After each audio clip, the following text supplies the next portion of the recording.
Hey, welcome to this week's episode of Bold School of Commerce. I'm here with Graeme. He's one of our client success leads here. And when it comes to customer service, this guy knows what we're talking about. So for those of you who are new to Bold School of Commerce, they're essentially e-commerce lessons where they're done in a classroom setting. So if you have any questions at all, feel free to type them in the comments. We're streaming live on Crowdcast, Facebook, a couple other platforms. And we're here today to talk about how essentially amazing customer service can, ultimately help grow your business, help keep clients, help you get recurring clients and whatnot. We're live right now, and I'm just going to just pop over to the Bold Facebook page just to make sure that we are going live there. And if not, that's fine too, because you can just find us on Crowdcast. So, you know what, let's just stick with Crowdcast. Sorry about that.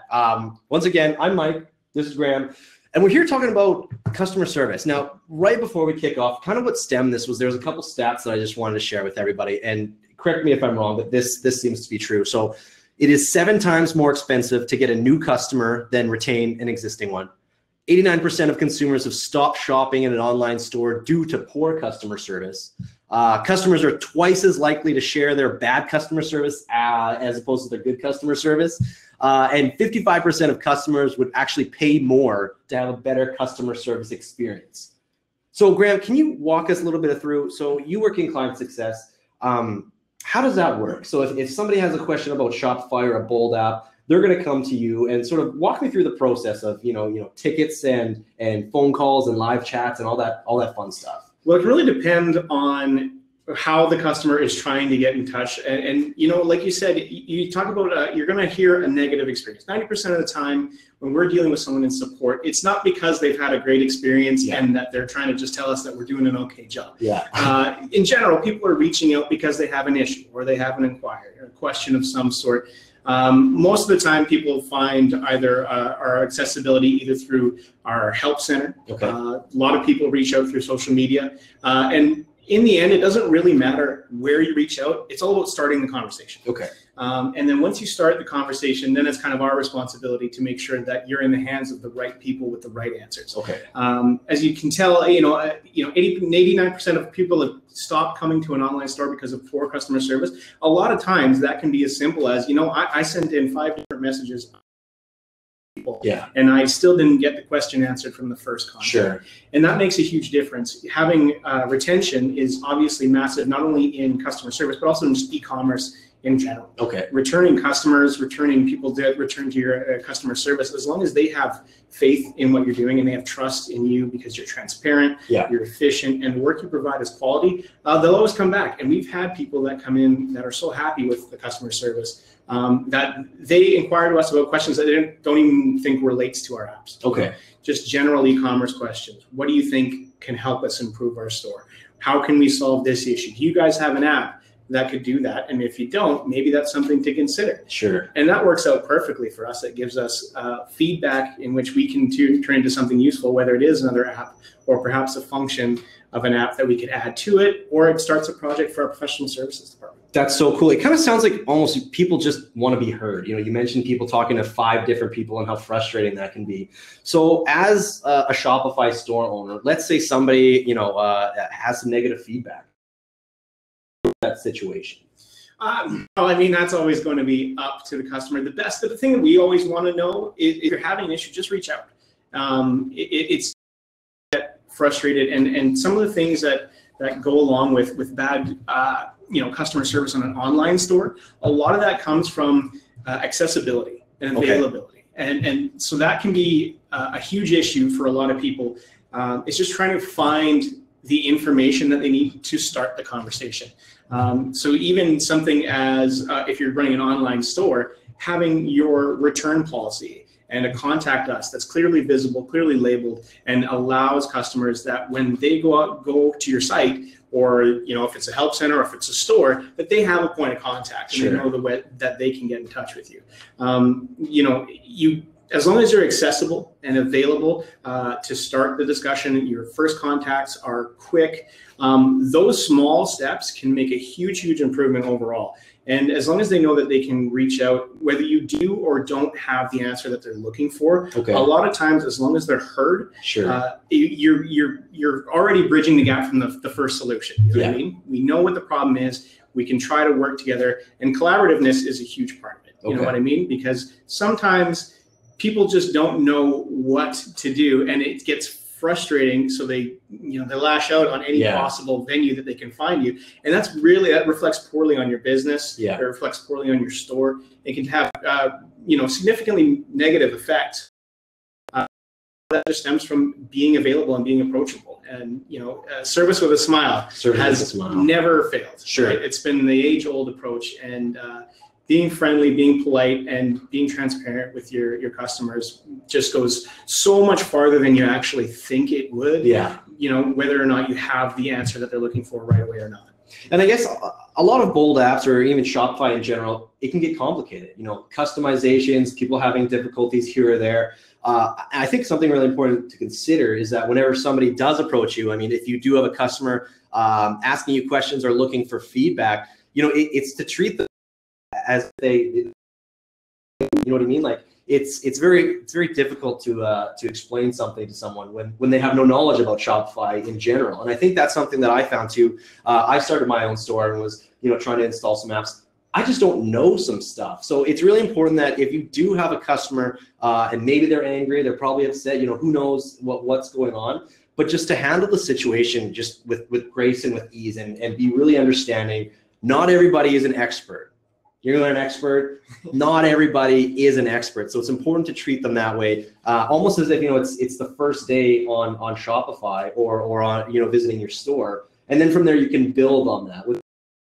Kind of find out how little they know and then grow from there, I guess. Yeah, and it becomes a little as you as the establishment grow and your customer support becomes bigger and more broad and more in depth. You have to have some level of kind of governance over the overall knowledge base from your people that are providing customer service. And it really helps to be able to have kind of a breadth of knowledge, but also know if you don't know the answer, it's okay. It's better than to lie and try and make yourself seem smarter, absolutely. Right? You can call myself an expert, but I mean, I have questions every day that people come in and ask, and I don't know, you know what I mean? I just am not always going to have the answers for every single question. It's nice to know that people have enough faith and trust that they can come in and ask those questions.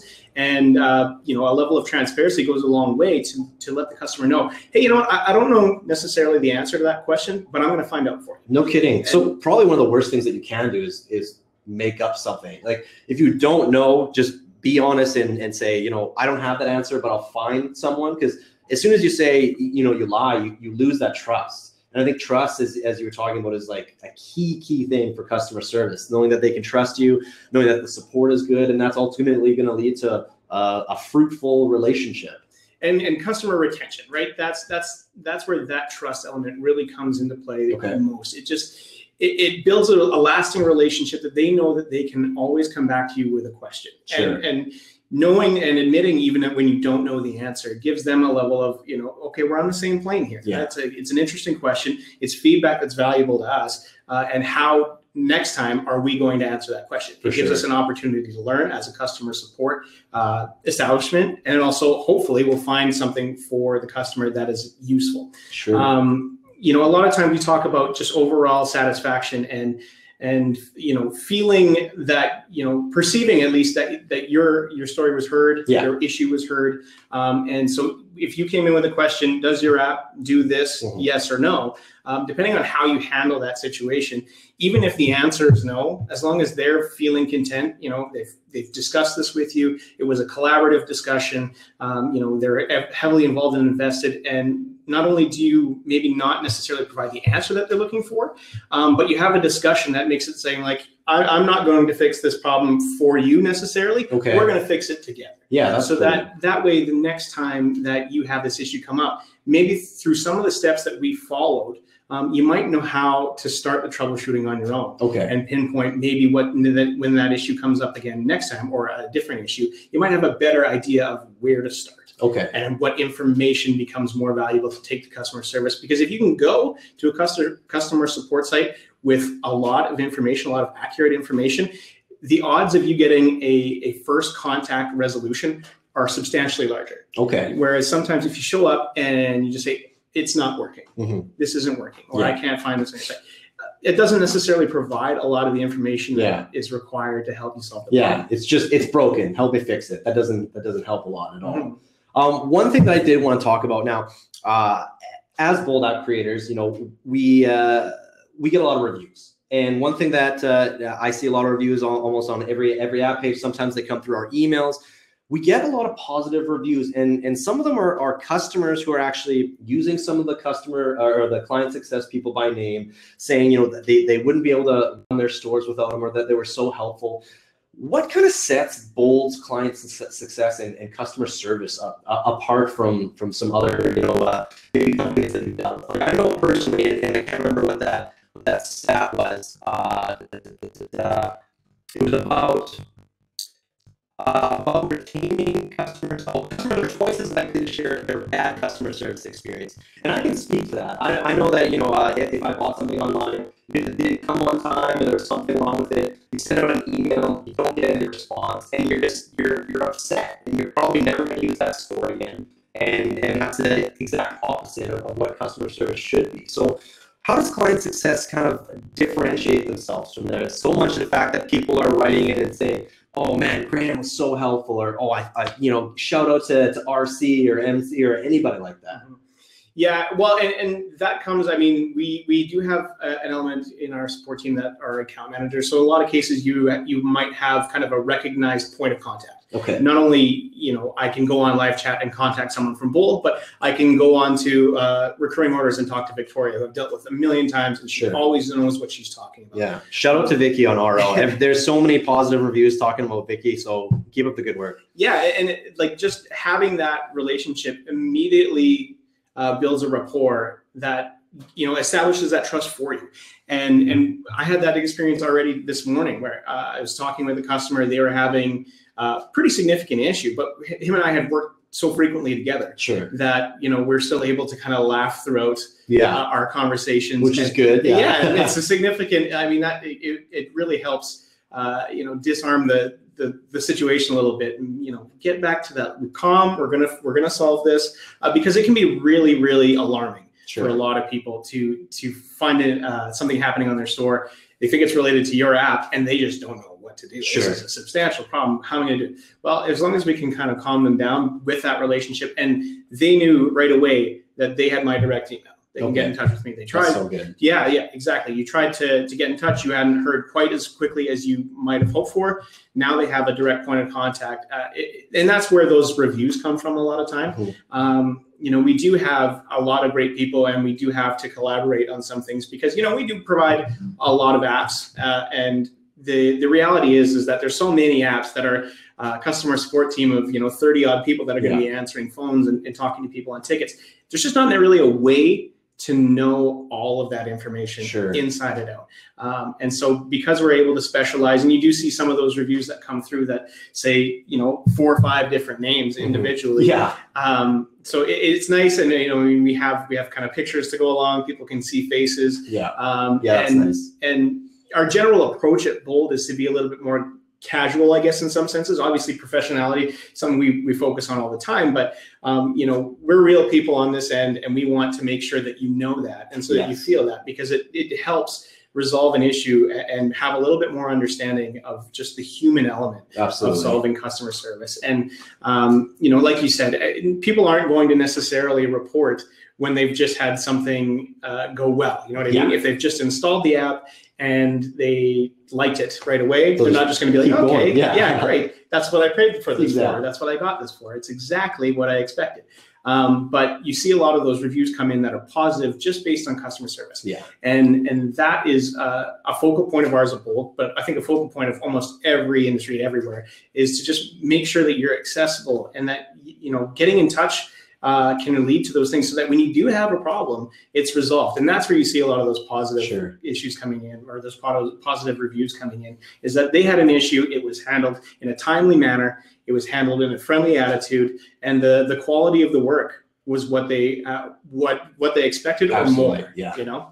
So for those of you that are just tuning in, it's Mike and Graeme here. We're talking about customer service, how it's so important to your business, your online store, your Shopify store. So if you have any questions about customer service or how it can help, feel free to let us know in the comments. Now, there's two things that I wanted to talk about right now. One of which is one of our apps that I think is very, very beneficial for companies looking to have good customer support, and that's Returns Manager. Having a good return policy, being able to have good communication there. I know that when you buy something, shipping is a big issue. So and then the other thing was we've written a blog post a little while back. It's about the essentially the 10 commandments of bold customer service. So we'll get to that at the end, because it's a really good piece, and I think it really shows and really shines how customer service can really change the game for your Shopify store. But let's talk a little bit about Returns Manager and how having a good return policy can really set you apart from other competitors or other stores out there. Having a good return policy is almost one of the basic fundamentals of customer service. Okay. Not only having a good return policy, but making it visible. Sure. And that's where you take a lot of the risk out of purchasing from you. You know what I mean? Well, tell me a little bit about what I mean, like risk. Well, sometimes people, when you're shopping online, you don't necessarily have the product in hand. You can't necessarily hold it. You can't see it. If you're buying a shirt, you can't try it on. That's so true. That's what you're absolutely right. Yeah. Yeah. And so a lot of specifically subscription box things for clothing, a return policy will be part of it, as in I'm going to send 4 or 5 elements of clothing your way. We're going to try and base it on, I'm going to size XXL, not to brag or anything. But if I get a box of 5 XXL shirts, odds are pretty good. Not all of them are going to fit that way.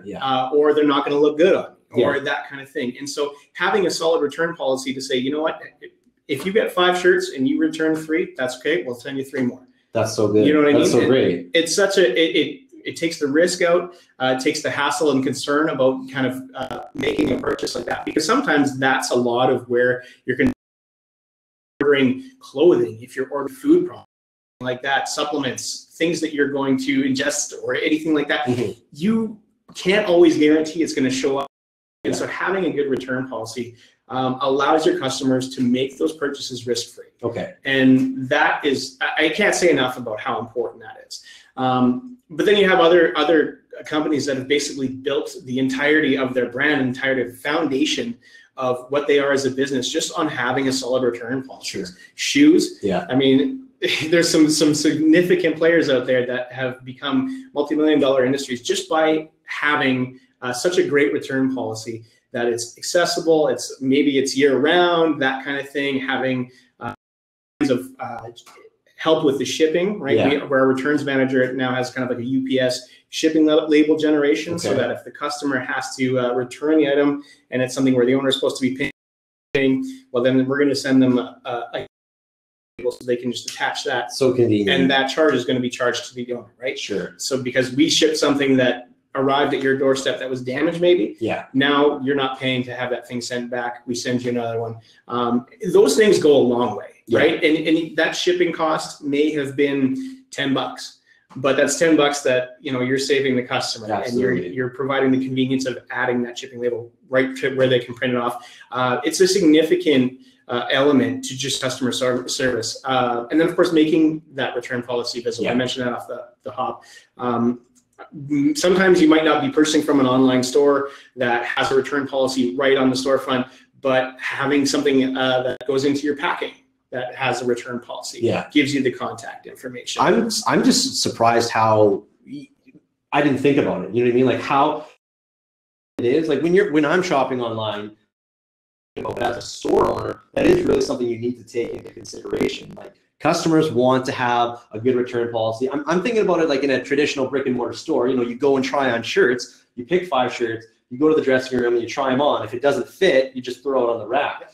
But E-commerce allows you to try on shirts from the comfort of your own home. The only downfall there is you can't actually try them on and return them on the spot. So having a good return policy, using returns manager is a really great way to keep that customer service going. And you know what? It's also helpful on the flip side. So the other side of that helps you as a store owner is you start to get some important data about what is being returned and why. Okay, that's great. Yeah. And so if you start to see the same product returned 5-6 times over, and always for the same reason, maybe that's an issue that we need to solve. For sure. Right? Yeah. It's obviously not something that you want to do where you want to. I've never thought of that. Where you want to send something away and have it come back, right? You don't want to. That's expensive. That then means you have inventory now that you have to do something with, whether it's restock, Sure. Maybe it's damaged, so it's no longer good to you, right? We need to figure out now as a store, why does this keep getting returned? Very cool. And then that improves on our efficiency, cuts some of the costs down on our end as well. In the end, it's beneficial for everybody. For sure. Now, we're talking a little bit about how customer service can essentially drive sales. And I think that the way we've covered it is it's just having that transparency, that open communication, those efficient returns policy. Now, having good customer service might not necessarily, generate new leads or anything like that, but it's about keeping that business. It's about keeping those customers happy, keeping them coming back, and allowing those customers to share how good of an experience that they did have with that brand or that store. Yeah, and the interesting side of it too is back when there was no social media or online communication, a lot of people did a lot of their advertising word of mouth. Again, much like the service of the smile things, it never changes because Sure. It works, Yeah. right? There's certain things that have worked from the very beginning, and so certain things like having positive reviews. I know it speaks volumes for us as an app provider, but also if you're selling as an online store, there's a lot of free review apps out there. If you can get people to get positive reviews on your store, that's kind of word of mouth advertising that's being translated right in front of you, right? Yeah, it's customers, it's word of mouth. So you're not even writing ads or getting people. It's people who are experiencing other people. Almost like a testimonial is your own advertisement that you don't even have to pay for. Exactly. And if a customer leaves a bad review on a product or an app, obviously a main target of what you're doing as a customer service branch is to reach out to those people, right? Again, they might not reach out to you with the issue because they're not happy. Sure. They see as an opportunity to kind of visually display to everyone, hey, don't trust these people. If you reach out and you repair that review, you repair that interaction, not only did you probably save yourself kind of a bad experience on the front end of your store where it's visible to people, Sure, yeah. but you may have acquired a customer, right? Because you've taken the time to hear what they have to say. And that's so important. I mean, as long as people are heard, they're probably willing to work with you, Sure. right? And if they That's weren't such good willing to advice. work with you, they probably wouldn't have put that up there, For sure. and they would have just stopped coming, never come back. Absolutely. So if you're just tuning in once again, we're talking about how amazing customer service can drive sales and increase customer loyalty. If you guys have any questions, let us know. And as always, we're going to give you something to take away. A few tips or a few ideas as to how you can take your customer service to the next level. One of the ways that we did that is we have a blog post called the 10 Principles for Great Customer Service. I just wanted to touch base. Maybe we'll make sure to read it. We'll include it in the webinar after. But I'll just scroll through here and just talk about a few of them that I think are really important. Being knowledgeable. So knowing your business inside and out. Specific for apps, I think that's almost next level because there's so much that they can do. But knowing your products, knowing how people are using them, using that negative feedback to understand some of the pain points. But the more knowledgeable you are about your products and about your business, the better it is going to be for touching base with your customers or explaining maybe situations that could arise. Well, and it's just so natural to provide quality service when you know your own product. Sure. You know what I mean? It's much more natural. It comes quicker. You always end up with a higher quality result. And those things speak volumes, right? Yeah. It's just not only to the customer, but just your overall efficiency as a customer service provider. It makes a huge difference for you. It makes a huge difference for the customers. And like I said before, if you don't know, knowing who to talk to, who to ask, and how to get that answer is even better. Sure. There's the 4 Ps that I wanted to talk a little bit about. Be patient, be personable, be proactive, be professional. And I think those all kind of go hand in hand. You know, you mentioned that customers can come at you and say, it's not working, it's broke. Like, what do I do? Being patient, I think, is very important. You don't want to come at your customer and say like, oh, well, it's working fine, you know, you dumb or something like that. You know what I mean? But really listening and really being patient, I think, is something that's integral to have in customer service. And you know what's funny about being patient? It can change so much based on how you speak, yeah, or how you write in the case of an email or a text. Simple things such as saying, do you have any more questions for me today, as opposed to, have I answered all of your questions? Sure, you know, that's really good. And stuff like that. And being patient with people, being collaborative. Patience is a hard thing to practice when you're doing customer service all day, because it's what you do all day. Absolutely. And so sometimes it does just take a little bit of a step back and realize that there's a human element on this side, right? There's a human element on our side where we don't necessarily want to be berated for something when we don't necessarily know what the problem is. But you have to understand there's somebody's livelihood on the other side of this in certain cases, right? And at least as it pertains to using our apps on your online store. People are relying on these tools, and if they're not working, that's a huge impact on their store. So being patient with those people to let them know that they're here, communicate throughout the entire process, and give them just a level of comfort to know that, yes, okay, we don't have the answer right this second, but we're going to be working together to get it done. I spent probably 45 minutes on a phone call today where someone was just so irate. They're just like, it's not working. Yeah. We'd send kind of videos to say, well, I mean, it appears to be working on our end.